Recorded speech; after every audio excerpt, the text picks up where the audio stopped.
Bismillahirrahmanirrahim. Assalamualaikum warahmatullahi wabarakatuh. Eh, Bapak dan Ibu sekalian yang saya hormati, hari ini kita akan eh, memasuki materi tahapan menulis jurnal ilmiah mengenai abstrak manuskrip jurnal ilmiah terindeks. Oke, yang kita ketahui bahwa untuk mensubmisi atau mensubmit jurnal ilmiah terindeks itu ada beberapa kaidah yang harus kita pelajari. Nah, khususnya eh, ya tentu saja kita harus mengikuti aturan-aturan yang diberikan oleh jurnal yang menerbitkan, dalam hal ini publisher. Nah, biasanya jendela awal untuk melewatinya adalah kita membuat abstrak yang benar, karena abstrak adalah pintu bagi penulis untuk menggambarkan isi manuskrip secara keseluruhan. Kita ingin nulis apa? Kita ingin menyampaikan apa? Apa yang harus ditulis di dalam sebuah abstrak? Nah, ini memang membutuhkan keahlian sendiri. Biasanya tergantung daripada jam terbang. Nah, kemudian apa sih isi abstrak jurnal itu? Nah, perlu diperhatikan adalah kerangka yang dibangun pada abstrak. Mulai dari latar belakang. Biasanya latar belakang punya sudut pandang yang tema-tema yang lagi ngetren di dunia. Saya kemarin ada materi tentang moderasi beragama. Itu tidak salah. Tapi bagaimana menjelaskan konsep moderasi beragama kepada dunia, bukan kepada orang Indonesia pada umumnya. Karena jurnal ini akan disubmisi ke jurnal internasional yang terindeks, tentu akan direview oleh mereka-mereka yang memang punya pengalaman di bidang penulisan jurnal ilmiah dengan tema-tema tertentu. Misalnya yang baru selesai kita lalui adalah misalnya pandemi, pembelajaran di masa pandemi itu seperti apa? Atau bagaimana kita head to head, bagaimana pembelajaran online dan pembelajaran konvensional, apa kebaikannya, apa keburukannya. Kemudian yang lagi populer 5 tahun belakang ini adalah tentang artificial intelligence. Bagaimana kecerdasan buatan itu bisa uh, reduce, meminimalkan ketidak apa ya, metode pembelajaran yang tidak eh, berguna misalnya. Karena banyak sekali metode-metode pembelajaran yang ternyata tidak berdampak kepada siswa. Siswa bahkan mendapatkan materi itu tidak memahami ini sebenarnya apa, belajar apa, dan lain sebagainya. Yang sering kita temui adalah matematika. Kenapa matematika menjadi pelajaran yang sulit bagi kebanyakan orang Indonesia, padahal bagi sebagian lagi ini pelajaran yang mudah karena logis, karena angka-angka yang mudah dipahami. Lalu blended learning material in pandemic era misalnya. Itu materi campuran, apa, metode campuran dalam pembelajaran di era pandemi. Karena khususnya di pesantren, di sekolah berasrama. Karena kenapa? Sekolah berasrama ini punya keterbatasan, misalnya tidak bisa online, tidak ada akses internet, dan lain sebagainya. Misalnya begitu. Walaupun ada juga sekolah-sekolah berasrama yang bisa seperti itu. Lalu kita bisa menceritakan betapa pentingnya penelitian itu harus dilakukan dengan berdasarkan latar belakang yang diangkat pada paragraf pertama. Jadi paragraf pertama sebuah abstrak itu kita menampilkan eh, sebuah fenomena yang sedang terjadi di dunia, atau mungkin prediksi yang akan terjadi di dunia, dan seterusnya. Selanjutnya bagaimana? Bagaimana kita menyusun sebuah abstrak? Perhatikan paragraf kedua. Apa literatur yang kita gunakan? Membahas bagaimana cara peneliti mengumpulkan data. Juga membahas tentang metode yang digunakan dalam penelitian. Apakah kualitatif, eksperimental, atau kuantitatif, dan lain sebagainya. Aplikasi konsep dan teori yang dibahas dalam kajian literatur. Nah, sehingga ini bisa memberikan gambaran bagaimana metode pelaksanaan penelitian itu dilaksanakan. Nah, biasanya hanya 3 paragraf. Paragraf terakhir adalah closing-nya, penutup sebuah abstrak. Yang perlu diperhatikan adalah temuannya apa? Apa temuan daripada penelitian itu? Temuan penting sesuai dengan tujuan yang akan dicapai. Kemudian temuan lain yang ternyata bertolak belakang bisa jadi. Karena kajian literaturnya mungkin berbicara tentang pentingnya pembelajaran online dan bagaimana pembelajaran online itu bisa meningkatkan pedagogik siswa dan lain sebagainya misalnya. Tapi ternyata pada saat dibandingkan atau dibenturkan dengan konvensional, banyak kaidah-kaidah yang mungkin terlewatkan. Misalnya pembentukan jati diri, pembentukan sifat, atau dan lain sebagainya. Bahkan penyampaian materi tanpa face to face itu ternyata bisa melemahkan respect-nya seorang murid kepada guru. Nah, ini temuan-temuan yang bertolak belakang ini harus ditulis, walaupun sangat jarang terjadi, tetapi bisa terjadi. Kemudian dalam abstrak jangan lupa ada 4-5 kata kunci. Keyword hanya yang penting saja, kata yang penting saja. Tapi memang tidak selalu satu kata. Misalnya pendidikan jarak jauh, distant learning. Itu tidak bisa distant saja, tidak boleh learning saja terlalu umum. Tapi kalau sudah distant learning itu boleh. Dan harapannya adalah keyword ini memang kata penting yang mewakili seluruh isi manuskrip jurnal. Dan tidak kalah pentingnya adalah pastikan ada nama penulis, lalu afiliasi penulis itu dari mana, dan itu disertakan di halaman pertama, di bawah judul biasanya. Beberapa jurnal itu menginginkan koresponden email si apa namanya, email si penulis koresponden. Tidak selalu penulis pertama, bisa penulis kedua, ketiga, atau kelima. Nah, ini ada contoh sebuah studi tentang efektivitas blended learning program untuk meningkatkan kemampuan skill wanita di ibu-ibu ya di Maharashtra. Apa sih yang dia bahas? Di dalam abstrak dia langsung nulis. Artikel ini menekankan pada efek atau dampak program pembelajaran campuran untuk meningkatkan kemampuan atau skill daripada ibu-ibu di Maharashtra. Yang lokasi khususnya adalah di Pune District. Hasilnya, ini langsung hasil dia. In the creation of the entrepreneurial skill. Jadi dia membuat matriks untuk mengeksplor bagaimana skill yang terwujud daripada kegiatan entrepreneur, creative entrepreneur tadi. Lalu, hasil penilaian itu menunjukkan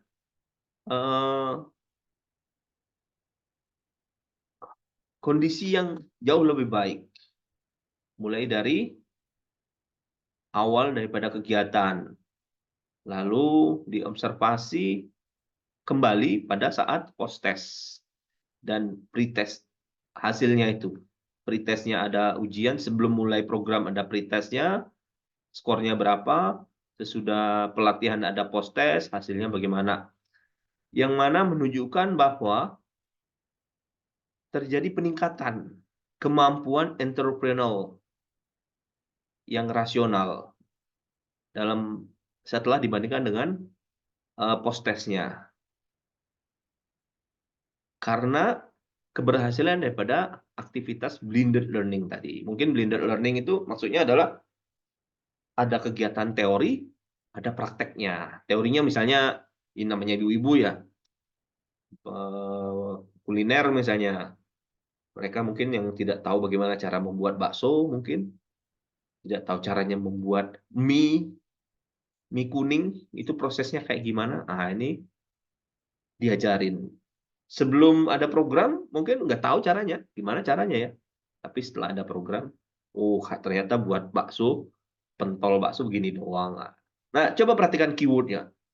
Blended Learning Program. Blended Learning Program. Ini satu kata. Maksudnya dia satu kesatuan. Problem Based Learning Scenario. Problem Based Learning Scenario. Ini satu keyword. Rule Based Learning. Satu keyword. Self-governed activities. Itu satu keyword. Entrepreneurial Skill Assessment Tools. Dia menggunakan tools untuk menilai kemampuan entrepreneurnya, kewirausahaan. Kemudian ada matriks, ini sebenarnya kayaknya sama deh ini. Assessment tools-nya itu kan dia pakai matriks di sini. Kemudian blended learning model. Ini ada berapa nih? 1, 2, 3, 4, 5, 6, 7. Banyak kali ini. Siapa sih yang nulis? Nafnat Tupe. Mungkin orang India ya, tidak tahu.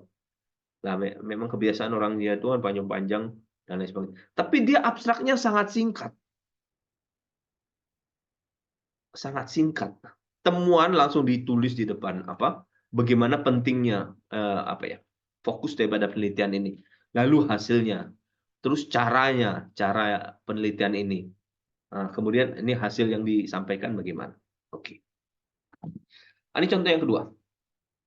Ini yang ini dalam artikel yang sama kayak. Learning space matters. Student engagement in new learning environment. Oh, ini tentang jadi konsep framework. Jadi pengalaman si student dalam belajar. Jadi dia ingin mendapatkan pengalaman belajar seorang siswa karena ada sekolah pindah sekolah ceritanya. The current mixed method study was conducted at two Texas Replacement Elementary School, where the entire learning community, all teacher, administrator, jadi semua staff, guru itu pindah. Move from a old building to a new building. Nah, masalahnya biasanya di sekolah yang lama dia sudah punya feeling yang enak, nyaman, senang. Nah, kemudian saat mau pindah bangunan, dia ingin tetap menampilkan kesan nyaman di gedung yang baru, bangunan yang baru. Melalui kuantitatif komponen dalam risetnya, fokus kepada kelompok, explore the attribute of design and space. Jadi ada atribut desain dan ruang yang ditampilkan. Lalu ditanyakan kepada siswa bagaimana pengalaman belajarnya. Perception demonstrate that learning environment impact student engagement. Ya ini agak repot ini. Repotnya itu kan dia ada dua lokasi yang berbeda, lalu dimintain pendapatnya di sekolah yang baru dibandingkan sekolah yang lama. Dengan mengambil konsep-konsep apa pendekatan yang baik pada sekolah yang lama ke tempat sekolah yang baru. Ya, ini contoh abstrak yang lain. Personality trait, entrepreneurial self-efficacy, and entrepreneurial intention among vocational student. Ya.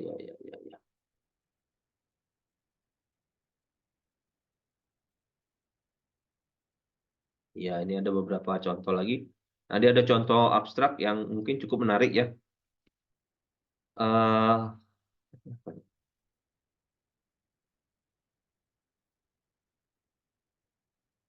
Studi eksplorasi of nature of work related cyber mainstream, guardian and pupil. Oh, ini sifat apa ya? Bully ya. Jadi ada suka aktivitas mistreatment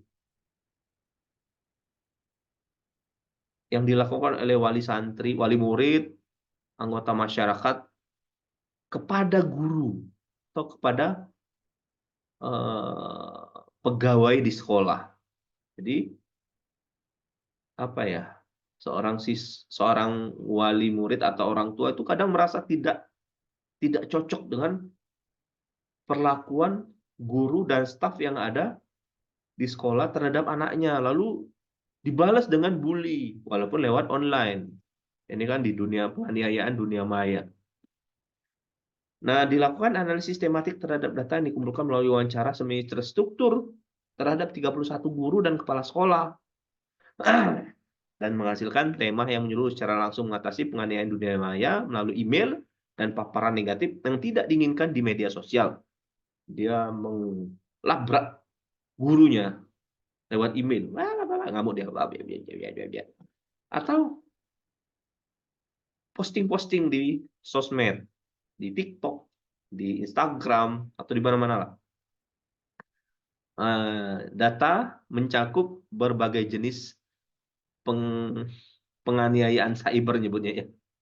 Mulai dari ketidaksopanan, agresi, dan para guru ini, pekerja pendidik biasanya merasa tidak berdaya ketika mereka dihina-hina oleh wali murid. Nah, kalau di tempat kita apa?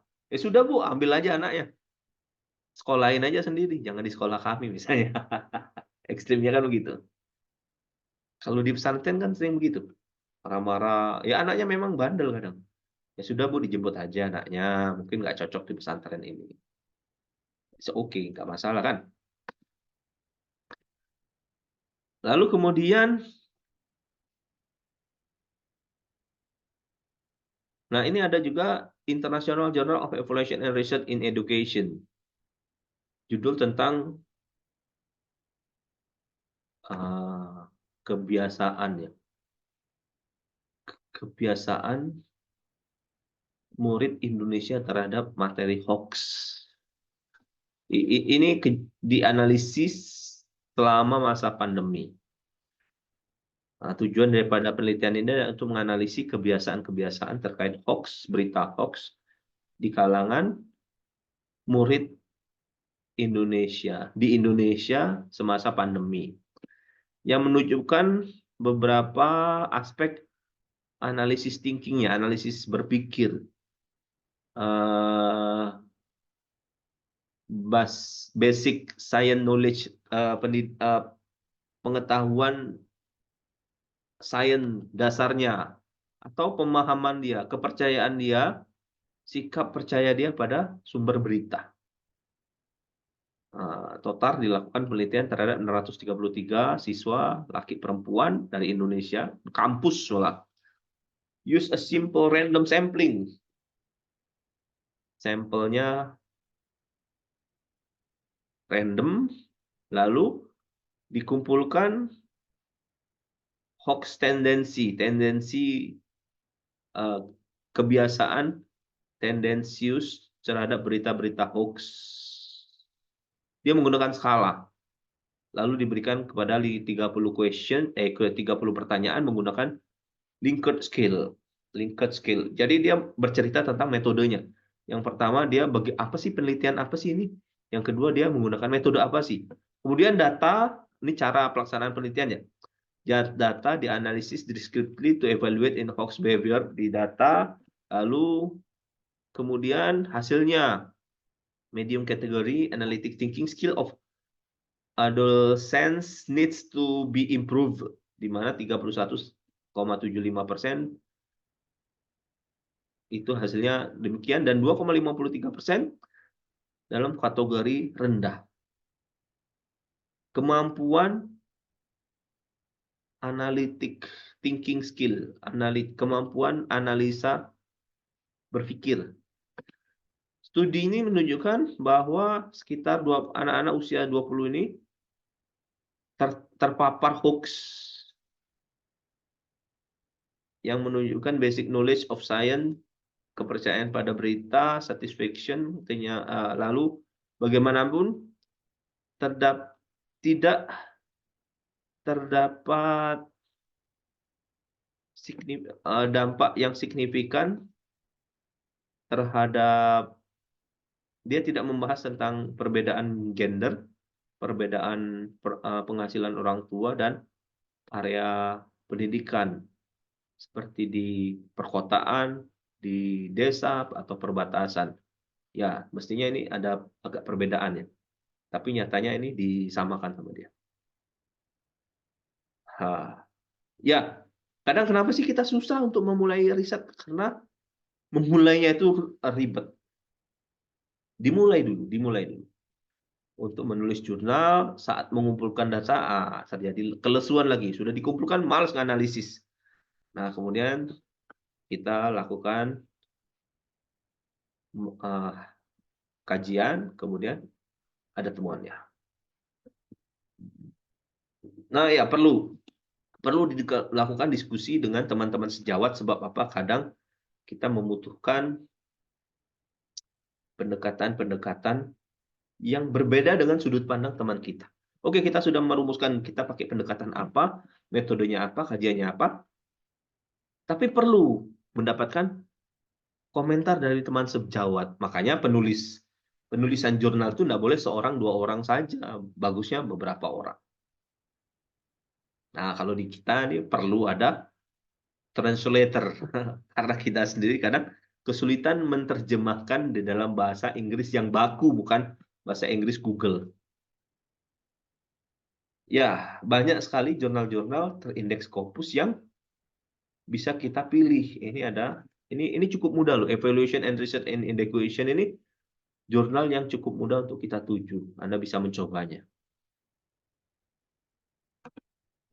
Saya tahunya itu dari ini ya. IAES-nya itu saya cukup mengenal dia, cuman sepertinya berbayar dia sekitar 400 atau 600 US ya. Kemudian ada MikroTik ini juga, ini cukup gampang masuknya karena dia terbit setahun mungkin 4 kali atau 3 kali ya.